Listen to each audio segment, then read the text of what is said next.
Hello, and welcome back to Hobby News Daily. I'm Danny Black, and I'm joined by Mark Hill from mycardpost.com. How are you doing, Mark? Doing great, Danny. Excited to be here. Thanks for inviting me on. Well, I was excited to have you. Then about 30 seconds ago, I found out you were a Red Sox fan. So I got to question, really everything you say because That's you true. probably believe in Nomar Garcia Parra and David Ortiz. You know, Absolutely. I mean, those David Ortiz rookie cards are, stuffed away in my PC over here for sure. right? It would be too easy for me to say, how would you sell those, Mark? Uh, you run and founded, am I correct, my card post? That's right. Yep. Okay. Can you explain to people first of all why I'm having you on? What is it, and how you got started with it? Yeah, absolutely. So my card post is a new sport trading card marketplace concept, if you will, right? Most of us, that have been in the hobby are used to the traditional marketplaces of like eBay and MySlabs and all these other different marketplaces that are out there. And as I got back into the hobby years ago, like right around COVID times, as many people did, right?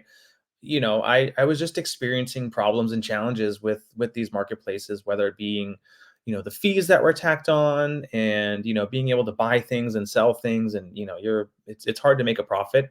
And then also just the challenges around being told what I can and cannot say in a chat or a message for fear of being banned and, and rightfully so, right? These marketplaces, they need to protect the transactions. They need to keep people in the platform so the deals get completed there and not elsewhere offline.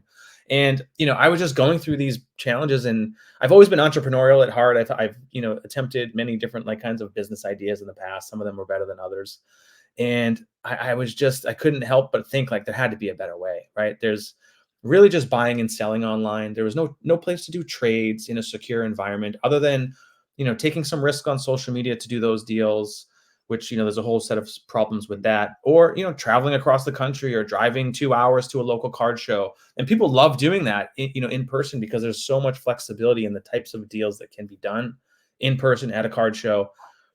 But we couldn't do it online, and I just got to the point where there had to be a better way to do this. And as I continued to think about it, I had the light bulb moment just happened, which was, if I built a subscription based marketplace, I would just remove all those barriers because it's no longer about protecting the transaction. The business's revenue stream would simply be a small fixed monthly subscription. And the benefit to the members would be that it's, basically an entry to a 24/7 card show where you have total control. You can be yourself. You can have a profile that has all your social media and all your eBay links and MySlabs links, and really just bring people together in a secure environment where they can trade and make any kind of deal. So that's it in a nutshell. And I once I started putting one foot in front of the other, it took me about 9 months start to finish before I finally hit that launch button and shared it with the world. Well, as somebody who's tried to get Hobby News Daily off the ground here this past year, I can tell you you must be absolutely nuts and genius all at the same time. So I love the concept of it. Now I want to be a user. Every time I have a guest, I try to use everything, and as a user, you get that tactile or that real immersement in the product. Yeah. Can you talk about, and you mentioned the subscriptions? Can you talk about, because there's more than one option, Yeah. and what people get in the different tier? Yeah. So first, it's totally free to join. Yep. You can just sign up for free. The only restriction there is that you can only buy cards. So you can buy single cards from people. You can make offers on individual cards. You can also make multi-card cash offers. So you can kind of go into someone's store and say, "Hey, you have 10, 15, 20 cards I'd like to purchase." And then you can negotiate a single price for all 20 cards, if you will. So you can do all of that totally for free, no subscription required. Now, where the subscriptions do come into play is when you want to list cards for sale or for trade, and you want to, participate in those types of transactions within the community. It is, again, primarily a protection mechanism for the community, right? It gives you that peace of mind of knowing that the other person you're doing a deal with is also paid for this subscription. And there's three tiers. There's the basic one, which is just the starter subscription at $9 a month. And that allows you to list up to 50 cards in the marketplace at any given time. So you buy or sell one, you can just replace it with another. And then the next two tiers are $19 and $22 a month. The $19 a month one allows you to list up to 500 cards, and the $22 a month one allows you to list unlimited number of cards. So those are kind of the main options for the platform. In the theory that this is your virtual card show, I'm looking at a table fee when I do a card show. Mhm. Um, the table fee is more. Yes. Um, I how long and how difficult has it been for you to find a pricing model?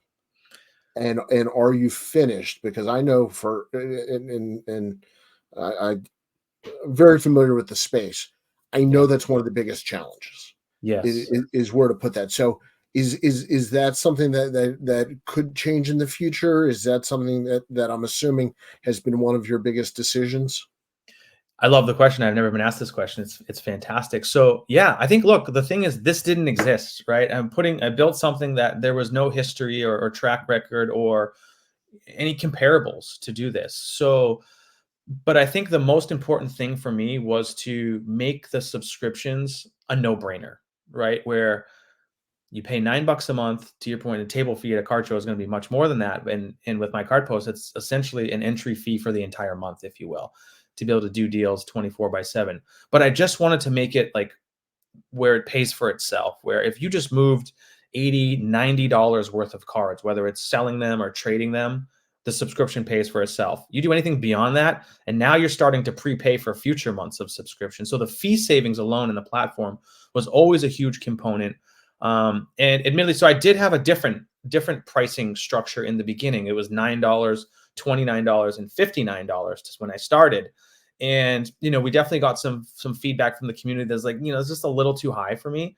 So we scaled those back and put them a lot closer, and it seems to be very well adopted. We actually have more people choosing the unlimited plan now because it's only a few dollars more than the middle plan, so they just would prefer to just kind of do that now and be done with it. So that's kind of where we were. I mean, the $9 a month one has never changed. That one has always seemed to be very well adopted, and people appreciate and think it's very good value for what they're getting in return. Will it ever change? I don't know. For right now, this is where we're at. We seem to be in a very comfortable, stable place. Whether it was just random luck or whatnot, again, I didn't have anything to kind of go off of. So I built these in a way where it would be scalable for the business. That the revenue per month would be able to fund further investment and future growth and all of that kind of stuff. So for now, we're in a very good place. I don't see any changes in the foreseeable future, but we'll kind of see how time goes on. But Very cool. Um, what is your collecting background?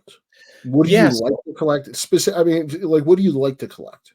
Yeah, so for me, I mean, my collecting background is like it starts as a kid, as most people, right? And for me, I grew up in the junk wax era, so I didn't have a lot of like crazy good stuff. But I've moved a lot over the years as I've gotten older and whatnot, and I've always carried this box of me with the cards that I felt were really valuable that I wanted to pass down to my kids. And but I had like a 20-year gap in between being a kid and then getting reintroduced to the hobby as an adult.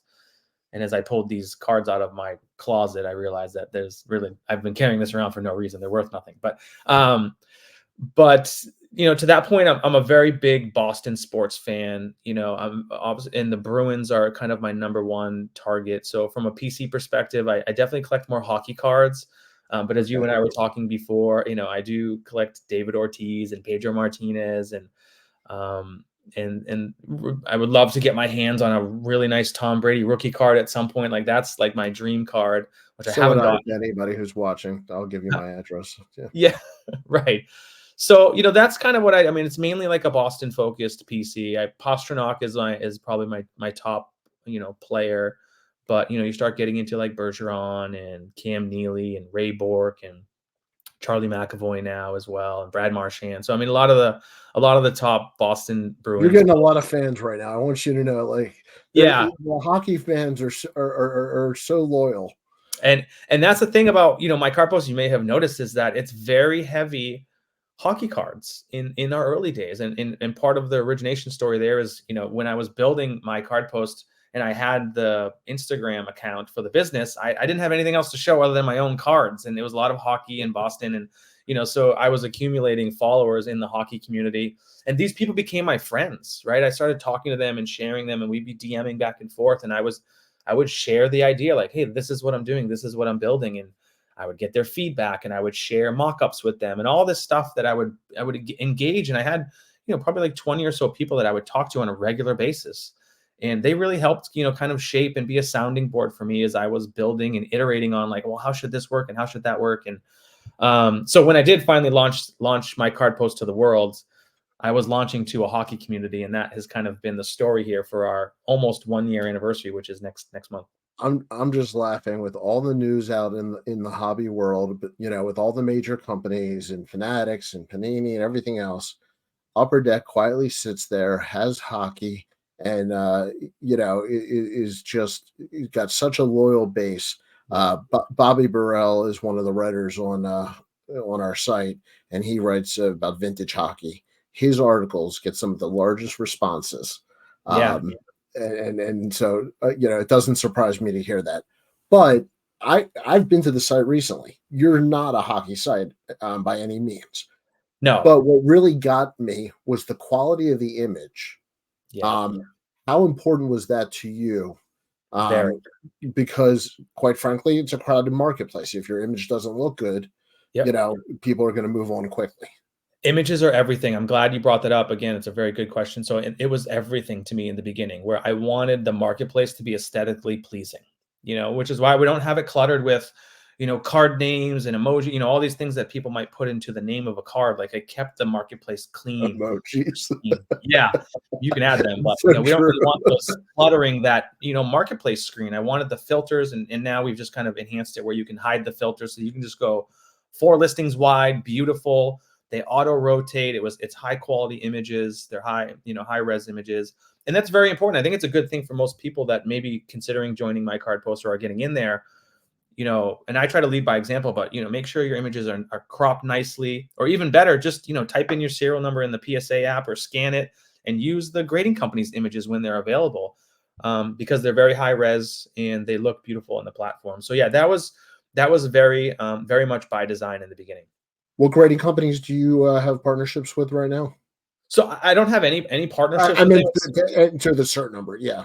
Yeah, so there's only a couple of them where it's just a URL, right? So you can just kind of change the URL and just pull up the public cert verification. So it's PSA, CSG, and CGC, which are the same, and then tag grading is the fourth one. Some of the other ones you have to kind of get through their login credentials, and that will take a little bit more effort to potentially do some sort of API-based partnership with them. But for these other ones, it was, they're public links, and we just kind of added it.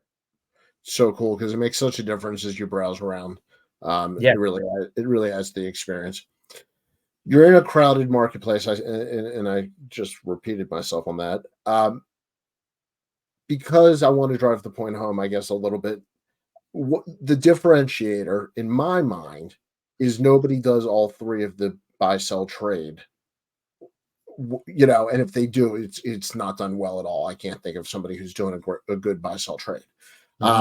So is the niche that you can check off all 3 categories? Is that your sweet spot?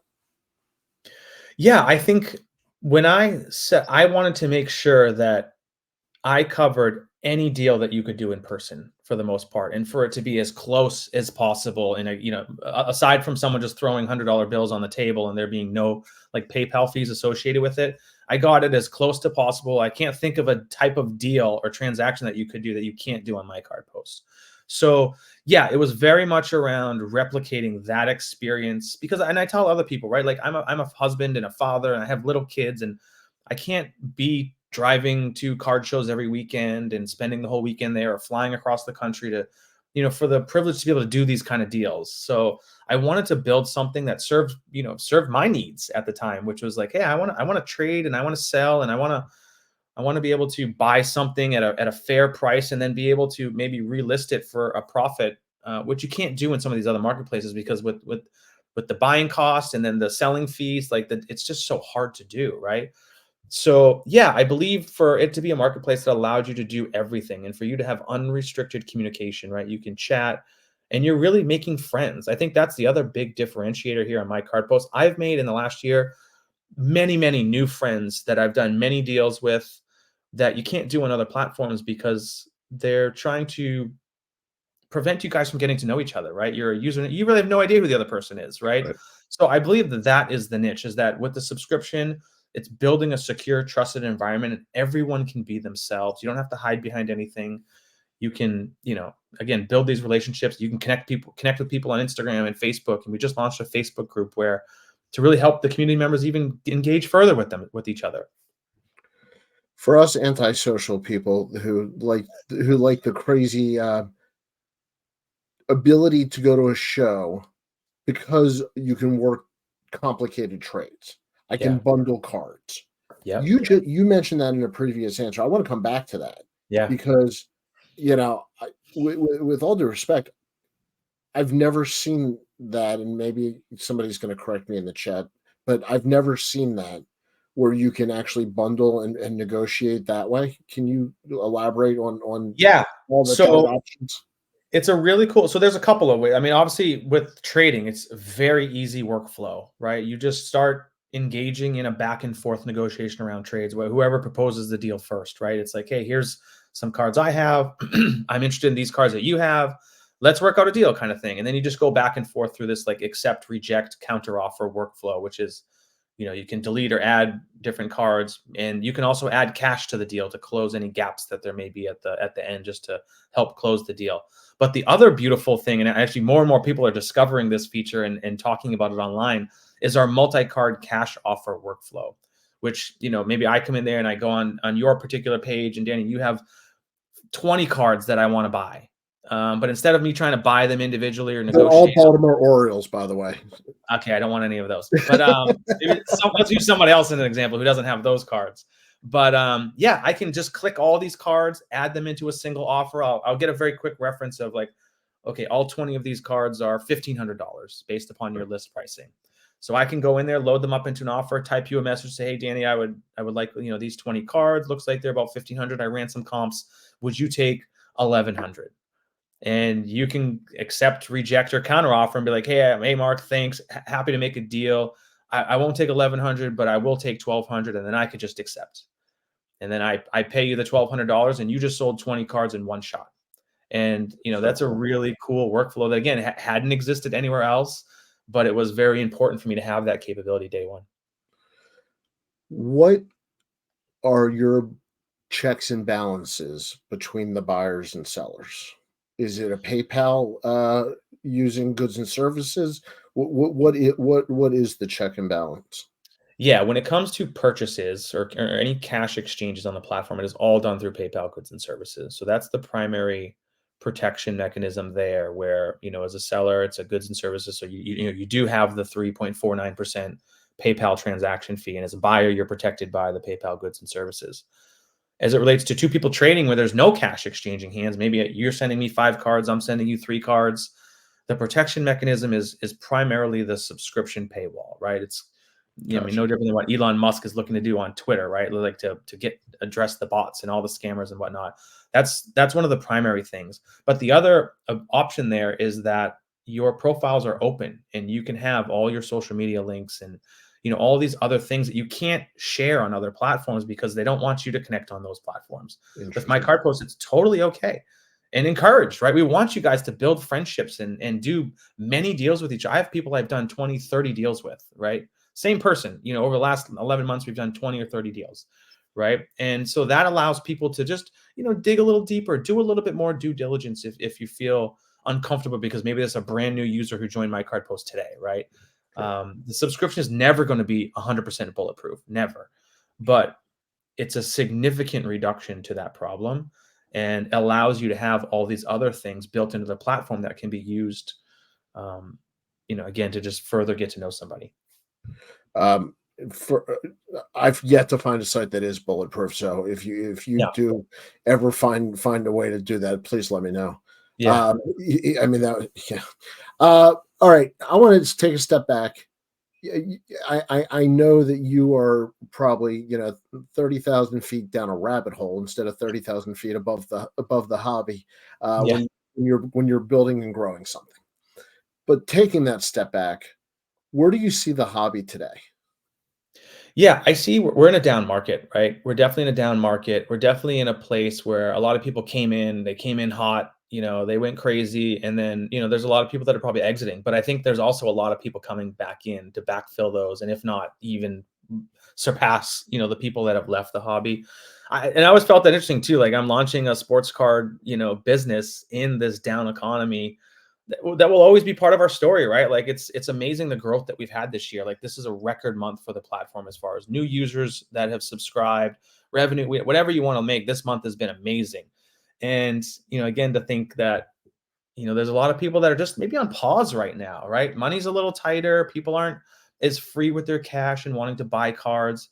It's also another beautiful element of my card post. People are excited about the trading capability because they have cards. They've spent a lot of money on cards and they want to stay engaged in the hobby, but maybe they don't want to put down more cash into it. They want to use what they have to be able to make deals and make moves and trade up or trade down, whatever they want to do. But I think for a period here, we've been in a down economy. The prices have come down. It will rebound just like everything else. I don't know how long we'll be in this place, but that's kind of my perspective right now. Moving forward, your biggest pain point is what? Marketing. Yeah. It's growth, right? Anytime you launch something brand new that hadn't existed, you have an uphill That's battle, right? very true, by the way, for a lot of people. Yeah, marketing's hard, right? It's expensive. It's a tough thing to crack. I mean, there's lots of different you know things you can go down, like paid ads and paid Google, and if you don't do it well, you're burning through cash really fast. And I think I've built this company myself. I've bootstrapped it myself. I don't have endless amounts of money. I don't have any investors, so have to be kind of cautious and smart with what I do with the money that I do have to continue to reinvest into the business. So it's definitely marketing and growth. But to that point, the first 6-9 months is that's a bit of a grind, and to be expected. It's going to be slow. There's going to be ups and downs, and days where you get no new subscribers, and other days when you get 30, or days we're having now where we're getting 100 plus in a day. So it's really exciting. And I think it's just you got to get to that tipping point where the marketplace and the community is big enough where they're inviting and bringing their friends in, and it just starts to multiply bigger and bigger and bigger. And it feels to me like we're just getting there. But as far as the biggest struggle to this point, it's probably been marketing and growth. And I know some of our new subscribers would love to see it be massively huge at this point, but it takes time. Oh, absolutely. In 6 to 12 months, what's my card post going to look like? I think it will look similar. The capabilities will be similar. We're continuing to innovate and add, and have lots of ideas about new interesting things to add to the marketplace, more gamification type stuff. I think you'll definitely see that at that point we'll have had a mobile app, which is something that everyone's very excited to have, where it's a mobile friendly website right now, but it is website only. So turning it into an app, I think, is going to be very interesting.